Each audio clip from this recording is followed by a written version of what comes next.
So we're still doing the Pivot series and including individuals with many different backgrounds and coming from different places. Today, we are very fortunate to have with us Kayla White. Kayla is a junior sports management major at Metropolitan State University, Denver, and she's actually living though and currently sheltering in place in Montgomery, Alabama. Kayla, thank you so much for being with us here today. Thank you for having me. So let's talk about recently you were in Denver, Colorado, and at some point you got a call saying it's time to go home. Tell me how that all rolled out and what that was like, and tell me how you reacted to it. Well, as a team perspective, like we were in practice, like we had just finished warming up. We were waiting for our coach to come out of this meeting. We basically was like, okay, basically school is going to shut down, but we're going to be able to continue to play volleyball was our understanding. So our coach comes back from the meeting and we were like warming up, like we were ready to start practice. And she basically says like, this is our last practice. Like spring sports is canceled. We didn't know if the airlines would shut down, what would happen. So we just bit the bullet. She got me a flight like not the next day, but the following day. And I told my coach, and I packed like I would stay for a week. So I kind of shot myself in the foot because I have no clothes here, but I'm just wearing my brother's and stuff. But yeah, I think I definitely acted out of fear from reacting of everyone else around me. So yeah. So talk to me about the transition home. So you make it home, and obviously your university started sending information and professors and so forth. What has that whole learning from home experience been like? I would definitely say learning from home is difficult. It's not what I thought it was going to be at all. There is a piece that it is easier. Like, obviously, you would think that you'd have to teach yourself, so they're making the material easier and trying to make it easy to understand in the process. But however, I think COVID-19 is a completely different experience, and just being online 24/7 and like you're able to go to school and then you go to a different environment and you have practice. But the fact that my school and my practice looks the same via Zoom, via whatever platform we're using, I think that's the hardest part is like never getting a break. Even though you're doing something different, I'm going from school to volleyball. I'm doing my homework and then I'm watching Netflix. Like that platform looks the same and it almost seems like there's no break and like your brain gets confused, or at least mine does, and it almost feels like even though I'm watching Netflix, even though I'm watching YouTube, like I'm exhausted because it looks the same for me.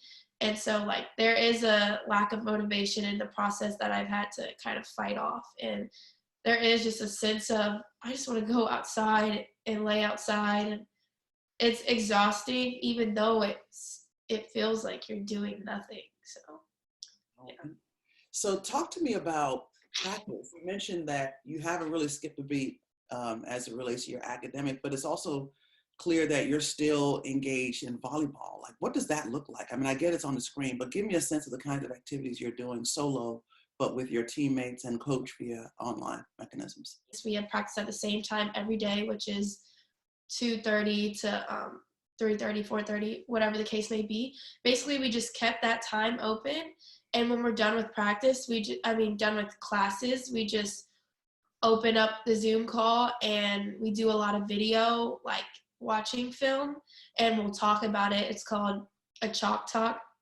And basically, she's like, oh, what do you think you should have done here? Like, it's very self-thinking. You're trying to teach yourself the game, IQ type of things. And then another piece is like the little things that you never really get to work on in practice. Like, so people always harp on the little things, and like this is the perfect time to work on those. So we'll get outside, do a bunch of wall work. We might not have access to another volleyball player or somebody with that skill to help us. So it's a lot of like hand contacts with serving and like platform work on a wall and just moving your wrist as an attacker. Like stuff that can elevate your game. You have a unique advantage because you happen to have a Division I coach volleyball coach who lives in your house. Do you all interact as it relates to your practice, or is that just sort of something that you're keeping separate? Yeah, she'll walk in and she'll be like, "Your elbow's low," and I'll just be like, "Stop!" Like, or like, sometimes I'll be like, "Mom, come outside and pepper with me," and we'll just go pepper. Or if I'm working on a specific skill, then like I can ask my mom to help me. That has been nice in the process. If I do need an extra hand, then like I'm super fortunate to like have that person available if I need it. The main purpose of this series is really to encourage people. There are a lot of people out there. You have friends who are graduating seniors who are just not going to have the experience they thought they'd have. You have people who've lost their jobs, people who've lost loved ones through this. This is sort of the freestyle part of the interview. So give me and the audience some motivational words just to encourage folks as we get through COVID-19. A lot of the time I ask myself, like, what can I control? Like, that's kind of how I stop myself from like my brain just, in that negative mindset. It's like, okay, what can I do right now? I can't do that. What can I control right now? This time is important to focus on what you can control in this time, just so you don't lose it. I saw something on, I think it was like a quote, and it was like, if you walk out of this time, like COVID-19 time, without a new skill, just a new something in general, then you have wasted this time.